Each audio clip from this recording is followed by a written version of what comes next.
Bonjour à toutes et à tous, bienvenue pour cette nouvelle vidéo.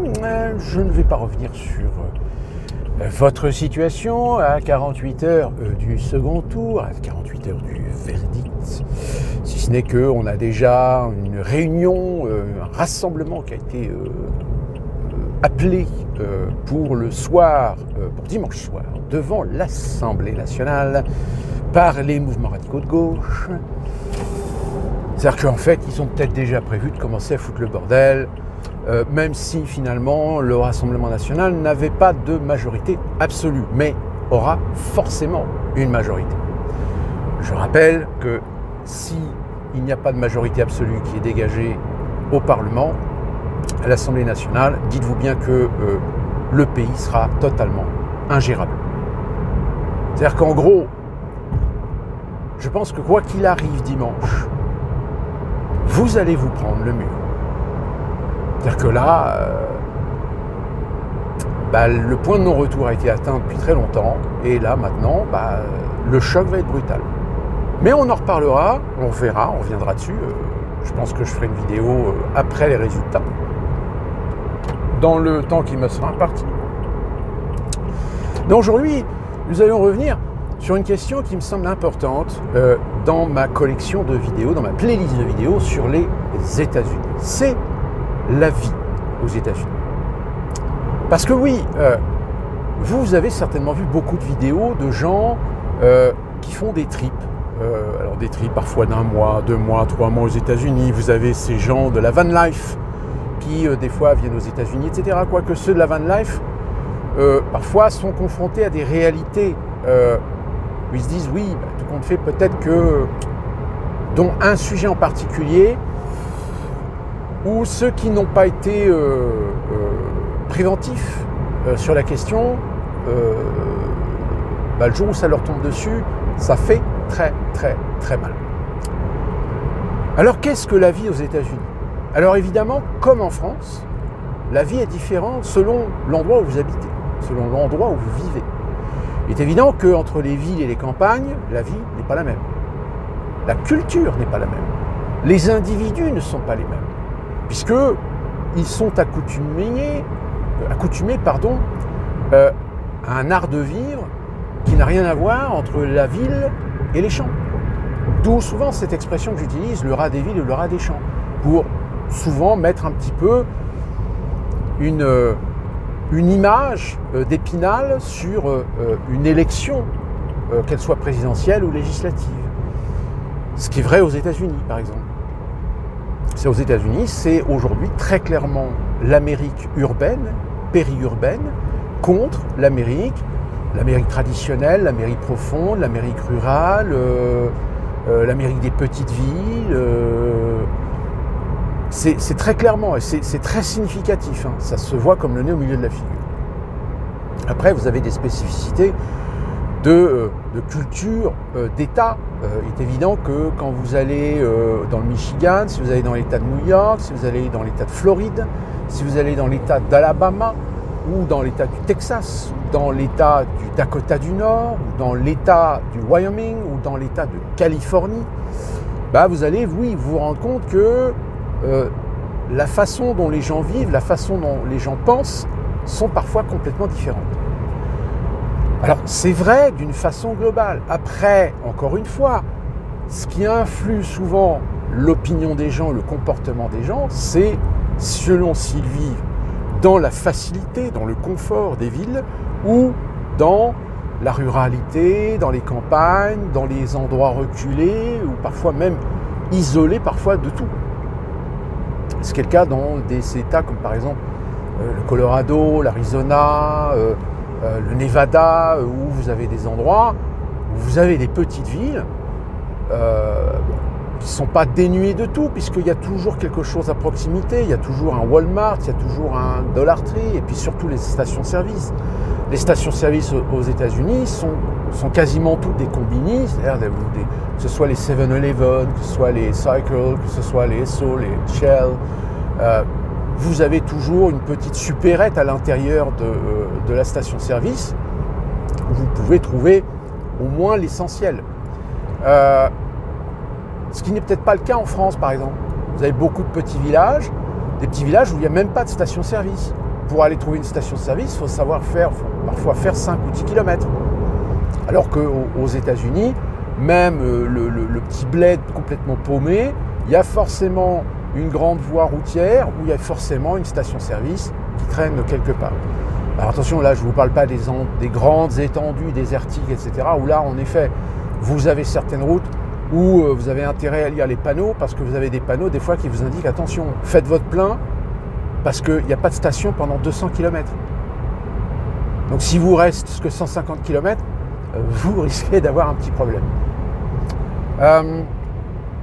Donc ça, c'est important à savoir que la vie aux États-Unis, elle peut différer d'un endroit à un autre, d'une situation à un autre, d'un contexte à un autre, d'un état à un autre. Parce que pareil, la géologie, elle rythme la vie des Américains. C'est un peu comme en France. Les Français du Sud ne vivent pas à la même allure que les Français du Nord, ou de l'Ouest, ou de l'Est, ou du Centre.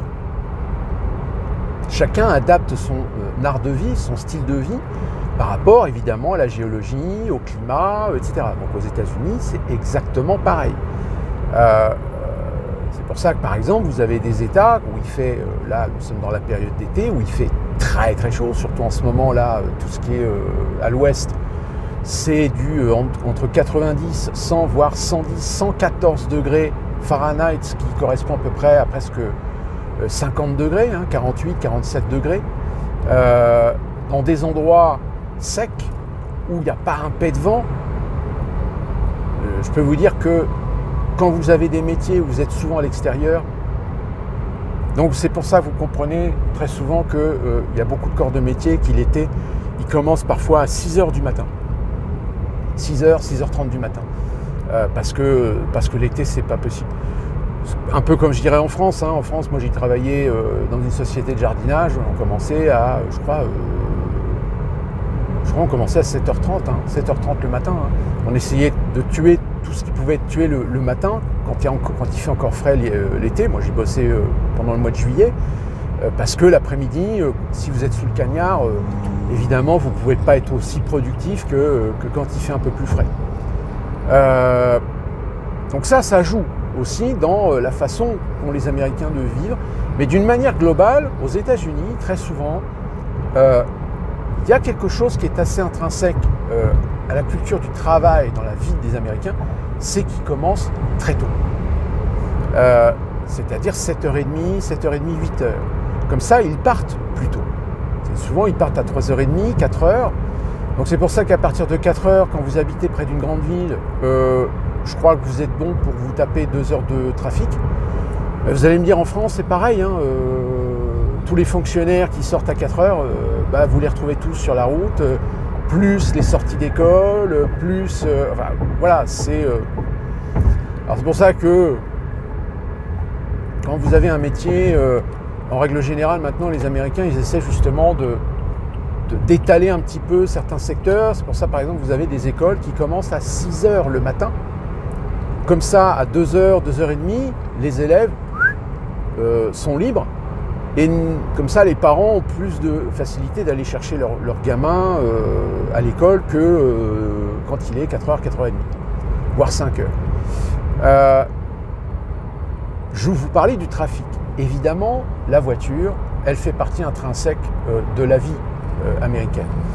Parce que, oui, les distances ne sont pas du tout les mêmes qu'en France. Il n'est pas anodin que pour parfois aller acheter quelque chose d'assez simple, où vous allez peut-être qu'avoir que 5 ou 10 minutes de route. Nous, parfois, on va avoir 45 minutes, voire 1 heure de route. C'est pas le fait que moi, par exemple, j'ai tout ce qu'il faut à côté de chez moi. C'est-à-dire que pour tout ce qui est essentiel, etc., j'ai tout à 5 minutes. Mais par contre, mon boulot, j'ai pas le choix parce qu'il n'y a rien à côté de chez moi, donc j'ai 45 minutes de route à faire. Quand ça roule bien. Et encore, j'ai de la chance parce que moi, j'ai un shift qui me permet de commencer plus tard et de finir plus tard. Donc j'échappe un peu aux périodes très sensibles de trafic. La vie aux États-Unis, alors, les avantages. Moi, je vous parle de ce que je connais, de ce que j'ai vu. Alors, pour ce qui concerne le Sud, donc le Sud, c'est évidemment des États où il fait très chaud, voire très humide l'été, et relativement doux l'hiver. Ça peut arriver que des fois on ait 2-3 semaines très froides, voire un peu de neige pendant une semaine. Quoique là, ça fait 2 années de suite. Non, on a eu un peu de neige l'année dernière, mais cette année, cet hiver, on n'a pas eu un flocon. Donc, vous voyez, ce qui fait que l'un des États, par contre, où là, il fait, c'est pour cette raison d'ailleurs que c'est un des États les plus peuplés des États-Unis, c'est la Floride. Là, si vous détestez le froid, détestez la neige, la Floride, c'est idéal. Mais alors, par contre, l'été, c'est hyper chaud et hyper humide. Moi, je peux vous dire que la chaleur et l'humidité, je ne supporte pas. Autant le chaud sec, ça va, mais le chaud avec 80% d'humidité, c'est intenable. C'est intenable. Vous pouvez rien faire, quoi, en fait. Vous pouvez rien faire en extérieur. C'est pas possible.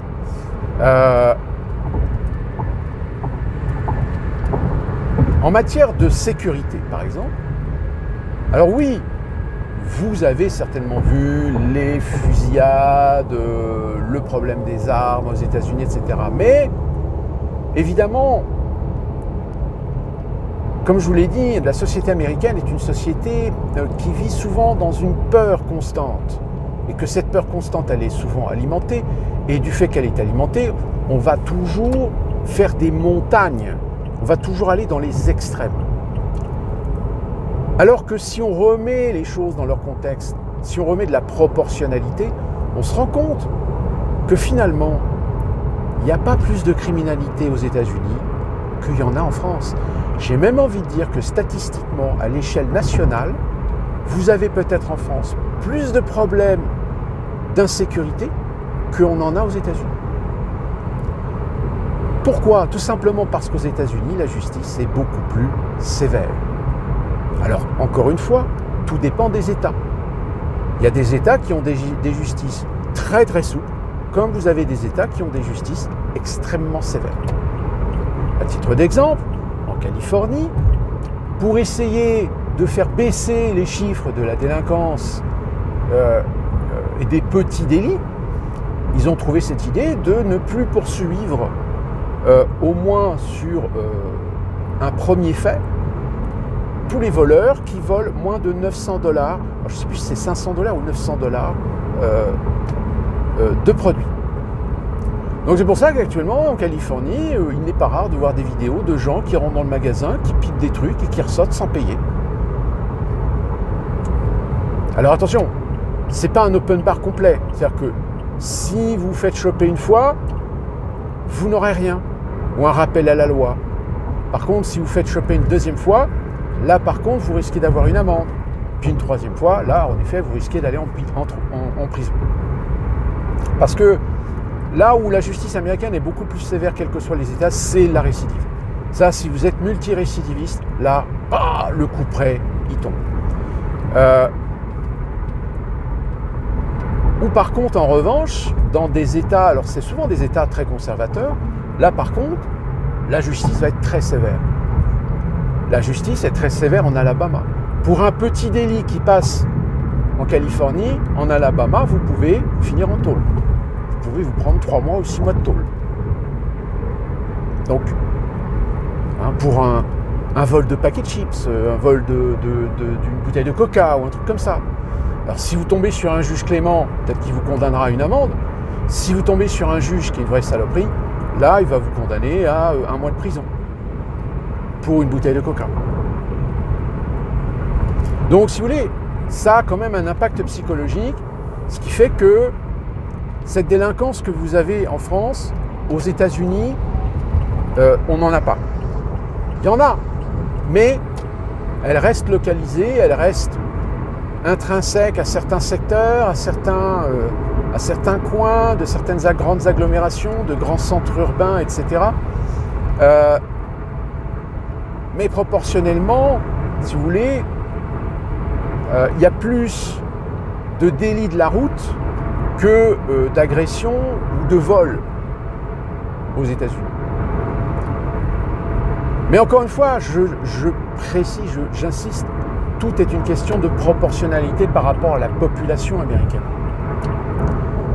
Ce qui fait que si vous savez où vous êtes, si vous savez que vous n'êtes pas dans un quartier chaud, dans un quartier genre ghetto ou truc comme ça, vous pouvez laisser votre voiture ouverte. Il y a même des fois des gens sur des parkings de centres commerciaux, ils laissent la voiture ouverte avec les fenêtres ouvertes. Alors, ça ne veut pas dire qu'il n'y a pas de risque, il y a zéro risque.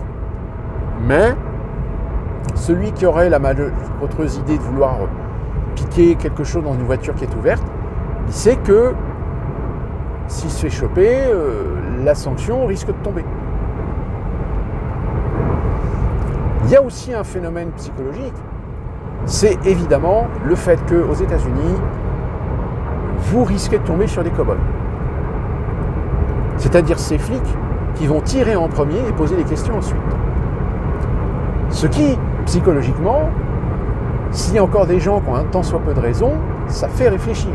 Si vous n'avez pas envie de vous prendre une bastos dans le buffet pour une connerie. Donc ça a quand même son impact psychologique. Après, je dis pas, attention, ne me faites pas dire ce que je n'ai pas dit, je dis pas que c'est bien. Mais je dis simplement, c'est que psychologiquement, au sein de la population américaine, ils savent qu'ils peuvent très bien tomber sur un flic honnête, qui fera son service, qui fera très bien son boulot, comme ils peuvent tomber sur une véritable pourriture.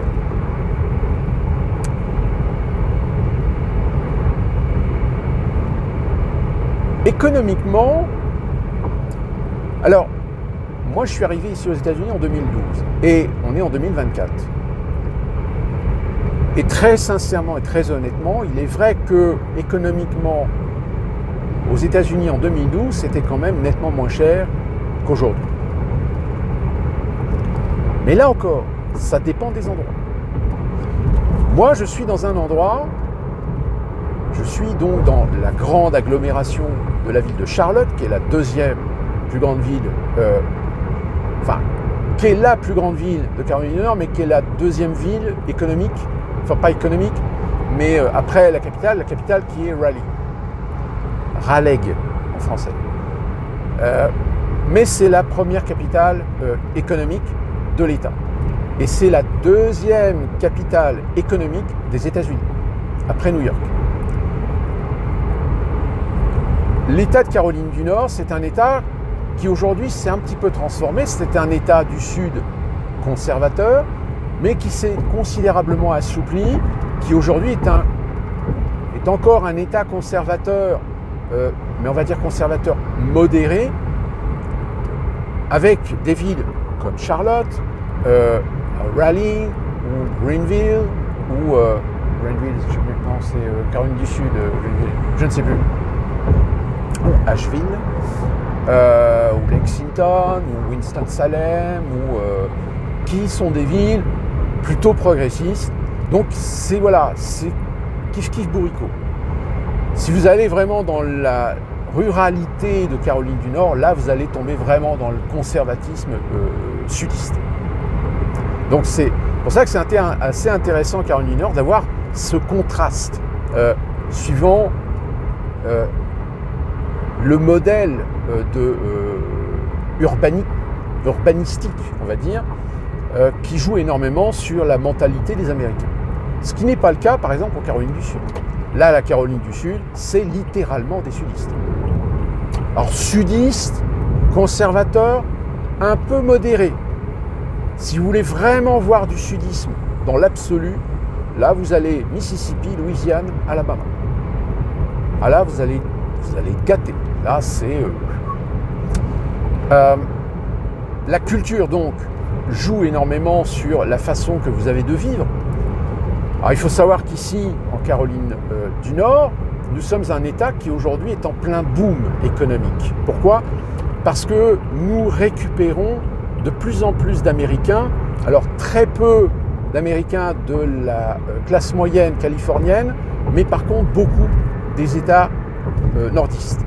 C'est-à-dire tout ce qui est New York, Pennsylvanie, Massachusetts, Vermont, Ohio, Wisconsin, Illinois, Michigan. C'est-à-dire beaucoup d'Américains qui font partie de la classe moyenne, voire petite classe moyenne aisée, on va dire, mais qui en ont marre de la pression fiscale, du dilettement économique et du progressisme qui fait aussi pas mal de dégâts dans ces États-là, surtout dans les grandes métropoles. Et puis surtout le temps, surtout les hivers froids, neigeux, etc. Bon, il y a beaucoup d'Américains aujourd'hui qui en ont marre et qui sont justement dissuadés de plus en plus par le coût de vie de ces États de descendre dans des États du Sud. Et comme je viens de vous le dire, la Caroline du Nord est un État sudiste mais plutôt modéré, eh bien on est aujourd'hui en plein boom. Ce qui fait que l'immobilier, par exemple, est en train d'exploser. C'est-à-dire que là, il y a quasiment les 2/3 de la grande périphérie de la ville de Charlotte où déjà les prix sont inabordables. Donc ça pareil, ça influe énormément sur le développement économique, c'est-à-dire que vu qu'il y a un apport, il y a une migration de population dans la grande agglomération de Charlotte, donc évidemment ça incite au développement de beaucoup de chaînes, de beaucoup d'entreprises, donc ça crée de l'emploi. Mais voilà, pour l'instant, évidemment tout le monde veut sa part du gâteau, mais il va y avoir un moment donné où, pouf, ça va s'arrêter. Ça c'est évident, c'est le principe du pic. Donc économiquement, déjà, le coût de la vie a légèrement augmenté en 10 ans. En plus des impacts nationaux et internationaux et géopolitiques. Par exemple, je prends souvent l'exemple de l'essence. En 2012, l'essence, le gallon, alors le gallon c'est 4 litres 6, 4 litres 2, je ne sais plus, était à $1, entre 1,90$ et 1,95$. 1,80$, 1,95$. Le gallon. Aujourd'hui, le gallon est à entre 3,20$ et 3,70$. Donc en 10 ans, ça a plus que doublé. Les conséquences, ça a été surtout avant le Covid, ou c'était après le Covid, on a eu un gros pépin sur le grand pipeline de l'Est qui, pendant une semaine, n'a pas permis de réalimenter en essence toutes les stations. Et évidemment, raréfaction, qui dit raréfaction, les pétroliers en ont profité pour augmenter les prix. Et puis est arrivée l'inflation qui a permis d'éviter que les prix redescendent.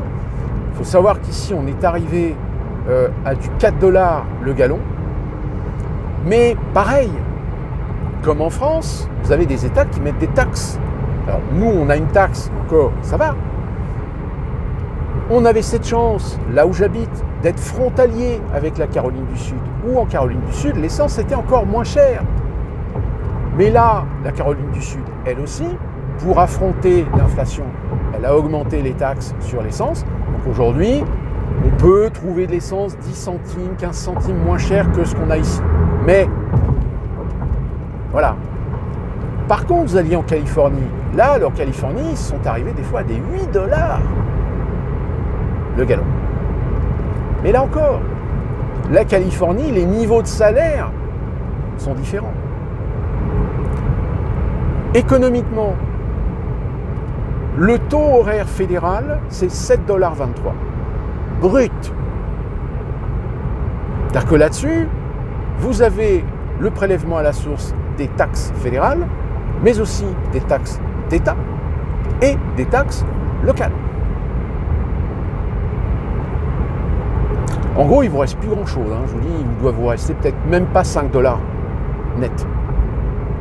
Alors évidemment, après, les entreprises font leur tarification bien au-delà des 7$. Mais moi, par exemple, j'ai commencé à bosser, j'étais à 7,23$.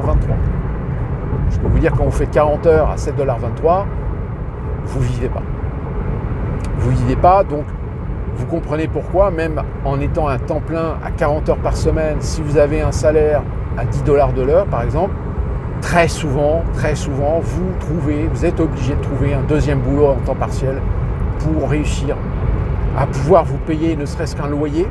Alors un loyer aujourd'hui dans un combo, les combos c'est vous savez, ces appartements qui sont des petites maisons côte à côte, même parfois des appartements sur 2 niveaux ou trucs comme ça. Les loyers, aujourd'hui minimum, un loyer dans un truc correct, je dis bien correct, hein, pas un truc ghetto, c'est minimum 600 $ par mois. Alors 600 $ dans lequel des fois vous pouvez avoir des charges telles que l'eau, voire l'électricité, mais c'est pas systématique. Et pour trouver un appartement correct, plutôt bien, plutôt spacieux, là, vous n'avez rien à moins de 1 000 $ par mois. Donc vous comprenez, quand un Américain touche 10 $ de l'heure à 40 heures par semaine, il ne peut pas se payer un appartement à 1 000 $ de loyer par mois. Plus les taxes. C'est pas possible. Donc c'est pour ça que aujourd'hui, vous avez des Américains qui, en effet, ont 2 boulots. C'est même pire. Les retraités, par exemple. Vous avez beaucoup de retraités. Alors, je ne parle pas de ceux qui se sont fait laminer avec la crise de 2008, puisque la retraite, les pensions retraite. Alors, vous avez une retraite comme en France, plus ou moins par répartition, mais c'est peanuts, c'est que dalle. C'est pour ça que souvent les Américains prennent ce qu'on appelle une pension retraite. C'est-à-dire c'est comme une retraite complémentaire que vous avez en France, mais là c'est de la retraite capitalisée. C'est-à-dire que, comme en 2008, si vous n'avez pas l'esprit de choisir la sécurité pour avoir une pension minimum, alors la pension minimum, quasiment toutes les entreprises, pour avoir une pension complète, il faut bosser jusqu'à 75 ans. Non, 70 ans, pardon. En moyenne, c'est 70 ans. Vous pouvez partir à 65 ans, mais dans ce cas-là, vous n'aurez que 80% ou 90% de pension par rapport à ce qui vous est promis dans votre investissement, parce que vous payez tous les mois. Si vous voulez une pension complète, il faut bosser jusqu'à 70 ans. Si vous voulez un bonus de 25%, il va falloir bosser jusqu'à 75 ans. Et là encore, c'est des promesses contractuelles, mais sur des pensions capitalisées. C'est-à-dire que si les investissements... Alors, si vous faites des investissements, si vous faites de la capitalisation ouverte, c'est-à-dire là, vous essayez de gagner le plus d'argent, et là, dans ce cas-là, c'est risqué, parce que si les organismes qui sont les fonds de pension, qui sont censés investir votre argent au mieux de vos intérêts, s'ils font des mauvais placements et que vous avez un krach boursier, évidemment, ce que vous avez cotisé pendant 20, 30 ou 40 ans, vous avez tout perdu. Et c'est pour cette raison qu'aujourd'hui, on a beaucoup d'Américains qui ont des pensions, mais qui sont des pensions de 500, 600, 800 $ par mois, mais qui n'ont pas le choix et qui sont obligés de continuer à travailler. Moi, j'ai bossé avec des gens qui avaient 60 ans, 62 ans, 65 ans, 67 ans. Là, je bosse avec une dame qui a 71 ans. Et c'est ce système-là qu'en France, certains voudraient installer, plutôt que la retraite par répartition. Le coût de la vie, alors oui, les produits de première consommation, etc., ça a augmenté malheureusement avec l'inflation. Pour vous donner un exemple, un paquet de chips, avant on le payait à 1,90 $, maintenant on le paye presque 3 $. Les prestations santé, je vais pas revenir, vous savez comment ça fonctionne. Vous payez en fait un contrat d'assurance santé, vous avez des contrats différents avec des options différentes. Vous pouvez gérer pendant 3 mois, 6 mois, vous payez plus une option pour du dentaire, pour de l'optique, etc. Vous prenez une franchise minimum hospitalisation, sauf que si vous arrivez à un gros pépin, D'où la raison pour laquelle, si vous venez aux États-Unis en tant que touriste, prenez absolument une assurance rapatriement. Ou si jamais vous n'avez pas le choix, vous êtes obligé de vous faire opérer aux États-Unis, faites en sorte de vous assurer auprès du consulat de vérifier si l'hôpital dans lequel vous allez aller peut éventuellement avoir un contrat ou se faire rembourser par la sécurité sociale française. Mais alors attention, parce que c'est évidemment des procédures administratives longues que souvent les hôpitaux privés aux États-Unis ne veulent pas s'emmerder avec. Donc si jamais vous vous amusez un jour où vous avez un problème de santé, vous faites opérer aux États-Unis, ils vous filent la facture et que vous réussissez à vous barrer des États-Unis sans payer la facture, dites-vous bien que vous ne pourrez jamais revenir aux États-Unis parce que la douane, dès que vous passerez la douane, vous serez arrêté et envoyé en prison. Pourquoi ? Parce que vous aurez échappé à votre responsabilité. Et ça, je vous l'ai dit dans une vidéo. Ici aux États-Unis, culturellement, ils fonctionnent énormément à la parole. Si vous trahissez votre parole, ça peut coûter très cher. C'est pour ça que quand vous travaillez aux États-Unis, en dehors évidemment des fonctions très élevées, à haute responsabilité, etc., vous n'avez pas de contrat, vous ne signez pas de contrat.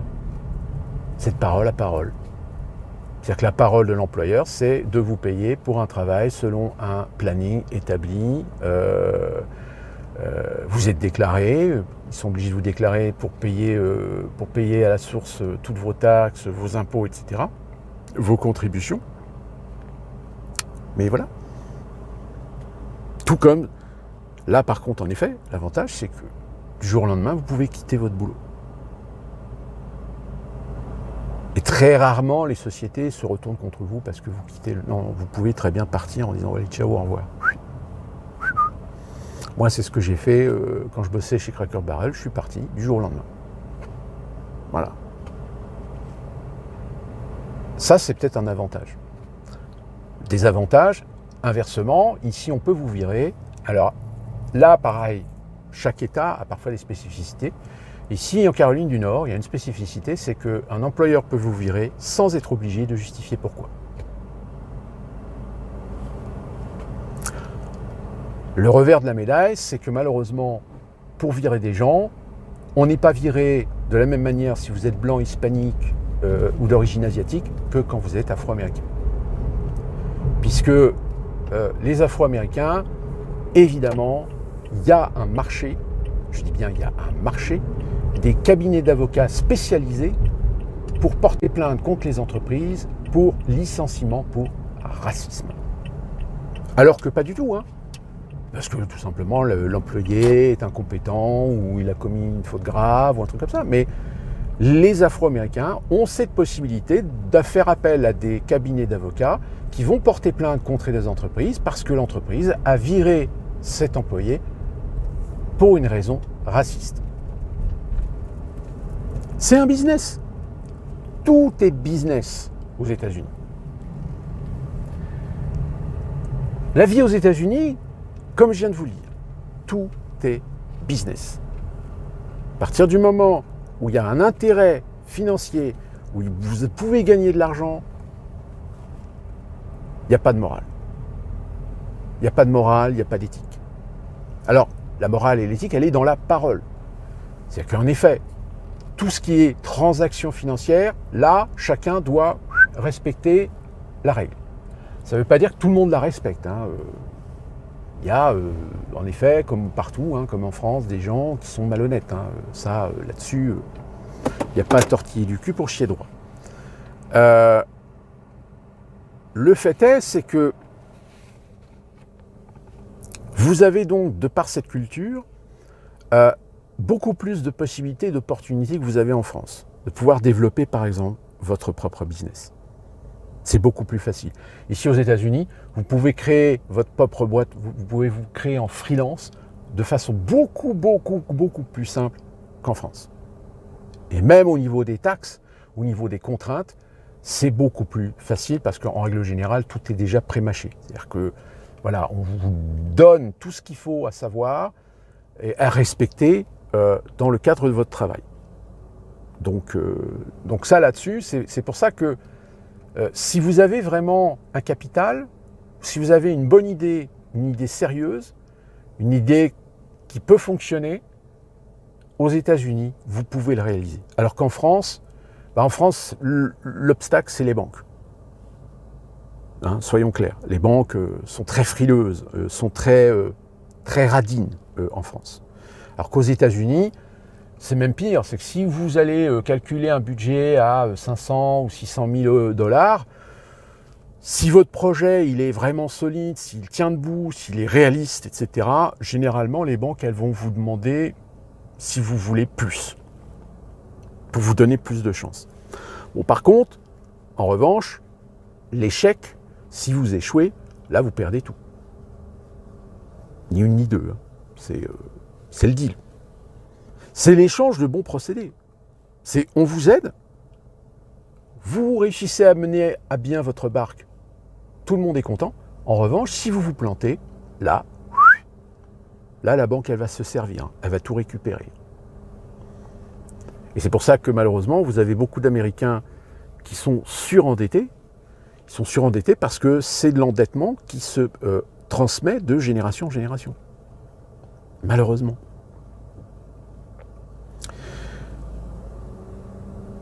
La vie aux États-Unis, la relation avec les Américains, c'est complètement différent d'en France. En France, très clairement, nous avons une culture beaucoup plus influencée par la culture latine.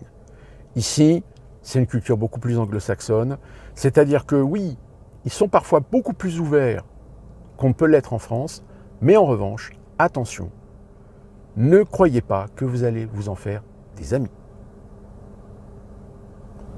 Pour tout vous dire, ici aux États-Unis, je n'ai pas d'amis. J'ai des connaissances que j'apprécie, que j'aime bien, mais je ne leur fais pas confiance.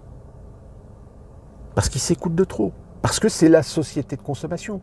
Donc en tant que société de consommation, ce sont des gens qui sont régis mentalement, psychologiquement par l'individualisme, l'arrivisme, l'égoïsme, qui s'écoutent de trop, qui sont des hypersensibles, et qui, à un instant T, peuvent avoir l'envie d'eux, mais 5 minutes après, pouf, ils n'ont plus envie. Peuvent avoir envie de passer un moment avec vous demain, on se donne rendez-vous à 14h, etc. Puis à 14h, vous attendez toujours. Il y a même des fois, ils vous appellent même pas pour dire non, tout compte fait, j'ai pas envie de venir. Et c'est ça fonctionne comme ça aux États-Unis. Ça, c'est peut-être un point en France que je regrette. Parce qu'en France, quand tu as réussi à te faire des amis, c'est des vrais amis. C'est des gens sur qui tu peux compter. Et des gens sur qui ils peuvent compter sur vous.